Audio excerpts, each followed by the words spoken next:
ഭക്തകവി പൂന്താനം നമ്പൂതിരിയുടെ ജന്മദിനം ഈ വർഷം ഫെബ്രുവരി 22 ഞായറാഴ്ചയാണ്. കുംഭമാസത്തിലാകുന്നു നമ്മുടെ ജന്മനക്ഷത്രം അശ്വതി നാളെന്നും എന്ന ജ്ഞാനപ്പാനയിലെ വരികൾ കണക്കിലെടുത്ത് എല്ലാ വർഷവും കുംഭമാസത്തിലെ അശ്വതി നക്ഷത്രത്തിലാണ് പൂന്താന ദിനം ആഘോഷിക്കുന്നത്. ശ്രീകൃഷ്ണന് കുചേലൻ എങ്ങനെയാണോ അതുപോലെ തന്നെയാണ് ഗുരുവായൂരപ്പന് പൂന്താനം തിരുമേനി എന്നാണ് ഭക്തരുടെ വിശ്വാസം. ധർമാധർമ്മ ചിന്ത വെടിഞ്ഞും ദുർവൃത്തികളിൽ ഏർപ്പെട്ടും ജീവിതം പാഴാക്കുന്ന മനുഷ്യർക്ക് ജീവിതത്തിന്റെ ആത്യന്തിക ലക്ഷ്യം കാണിച്ചു കൊടുക്കുകയാണ് ജ്ഞാനപ്പാനയിലൂടെ കവി ചെയ്യുന്നത്. ജ്ഞാനപ്പാന മലയാളത്തിന്റെ ഭഗവത്ഗീതയായിട്ടാണ് കരുതപ്പെടുന്നത്. എല്ലാവരും മോഹം കൊണ്ട് ഭ്രമിക്കുകയാണ്. ആയുസ് ഓരോ നിമിഷവും കുറഞ്ഞു വരികയാണ്. എന്നാൽ മോഹങ്ങളോ മണ്ടി മണ്ടി കരയേറുകയാണ് അല്ലേ?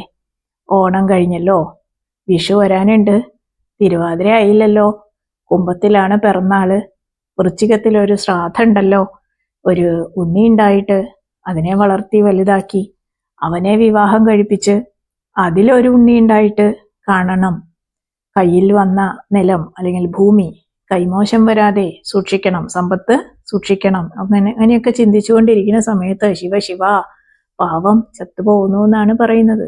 ആശാപാശങ്ങളിൽ കുരുങ്ങി മനക്കോട്ട കെട്ടുന്നതിനിടയിൽ മരണം വന്ന് പിടികൂടുന്നു. പരലോകയാത്രയിൽ ഉടുത്ത വസ്ത്രം പോലും കൊണ്ടുപോകാനാവില്ല എന്ന കാര്യവും പൂന്താനം തിരുമേനി ഓർമ്മിപ്പിക്കുന്നുണ്ട്.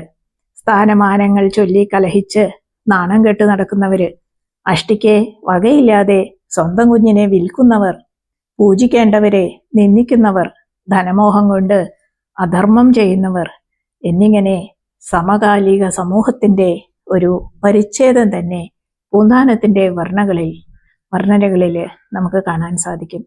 മാളിക മുകളേറിയ മന്നന്റെ തോളിൽ മാറാപ്പ് കയറ്റുന്നതും ഭവാൻ എന്ന ഒറ്റ വരിയിലൂടെ തന്നെ ജീവിതത്തിന്റെ അസ്ഥിരതയെയും പൂന്താനം വെളിപ്പെടുത്തുന്നുണ്ട്.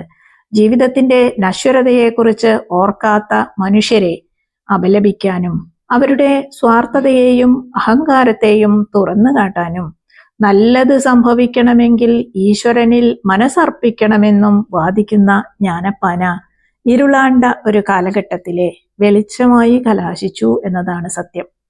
ഒരു കാലഘട്ടത്തിലെ തിന്മകളോട് പ്രതികരിച്ച ഈ കാവ്യം അതിനാൽ തന്നെ എക്കാലവും പ്രസക്തിയുള്ളതാണ്. പൂന്താനം നമ്പൂതിരി ജനിച്ചതും ജീവിച്ചതും മധ്യ കേരളത്തിലെ പഴയ വള്ളുവനാട് താലൂക്കിൽ നെന്മേനി അംശത്തിൽ കീഴാറ്റൂർ എന്ന ചെറിയൊരു ഗ്രാമപ്രദേശത്താണ്. പൂന്താനം എന്നത് ഇല്ലപ്പേരായിരുന്നു. ഗുരുവായൂരപ്പന്റെ ഉത്തമ ഭക്തനായ യശശരീരനായ പൂന്താനം തിരുമേനി കാവ്യങ്ങളിലൂടെ പകർന്നു തന്ന ചിന്തകൾ നമ്മുടെ മനസ്സിലും പുതിയ വെളിച്ചം പകരട്ടെ. എല്ലാവരെയും ഭഗവാൻ അനുഗ്രഹിക്കട്ടെ.